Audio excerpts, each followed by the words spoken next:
Hello everyone, welcome to this lecture. In this lecture, we're going to see about the for loop. So as mentioned earlier in the previous lecture, that is we'll be making use of the range function too in this for loop. So before explaining the working of for loop, let me ask you a question. So what is a loop actually?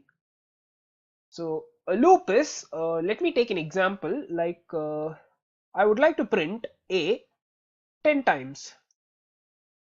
So you will be like, so without any knowledge of loops, you will be printing a this way. So you will just copy and you'll just paste it.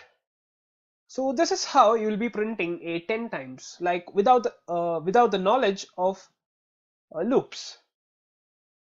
So let me just delete this, and now also let me take another example, which is I would like to bring in the same list that I've used in the previous lecture, which is mic 10.2 and 1980.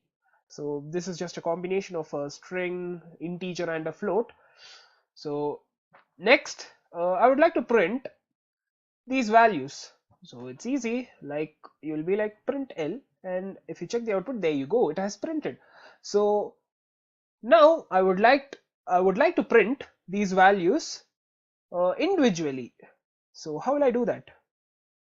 Now it's inside the list. I would like to print these values individually. So to explain that, I'm gonna use this for loop. So I'm gonna bring this for space. You have to use this word called for, and now space.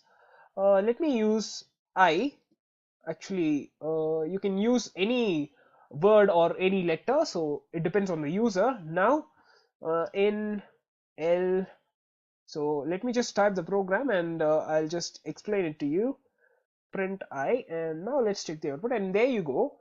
The output mic 10.2 1980 has been printed individually. So how does this work? So I hope you know what does this mean is. So this is just a list. I've given a variable name to it. So now coming to this loop, this is a for loop, and now you have to type this for and leave a space. So what does this I represent is iteration. So you can give any word or anything. You can even give X, and you have to just change X over here. So let's check the output. The output is similar. So there won't be any changes whenever you change this. So now this X, what does this do? So this X represents each element. So for the first iteration, the X represents mic.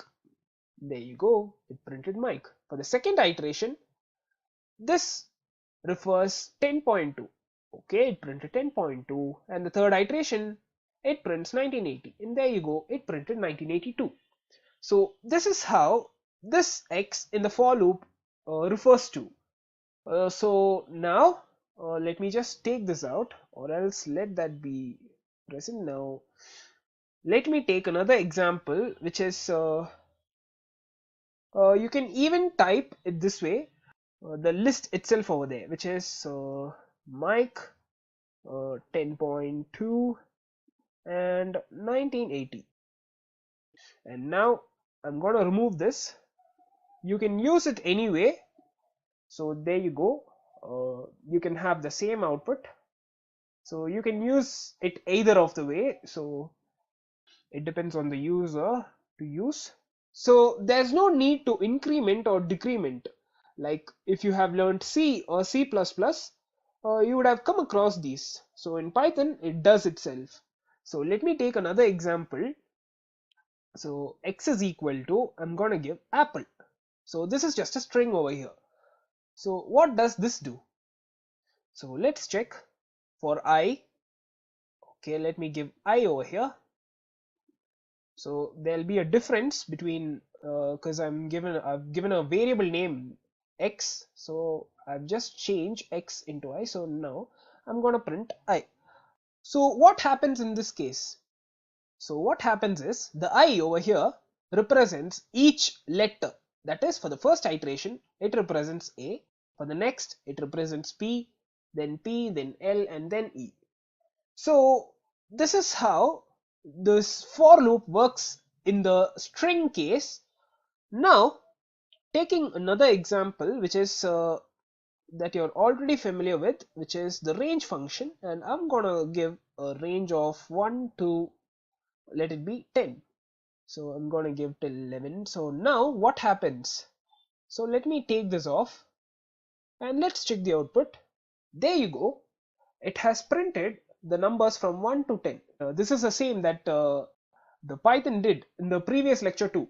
So in this, it has printed the numbers individually. So this is how it prints individually. So now moving on to this, which is I have to print a 10 times. So how does this do? So nothing else, just I'm gonna print a over here inside the quotes. So there you go, it prints a 10 times. So whatever you type over here, so let me type apple over here and it prints apple 10 times. So this is how the for loop works. So this is the basic functionality of this. So we'll see more about this for loop in the upcoming lectures, and we'll be dealing with more programs so that you will get a clear view and idea. So hope that's it for this lecture, and thank you.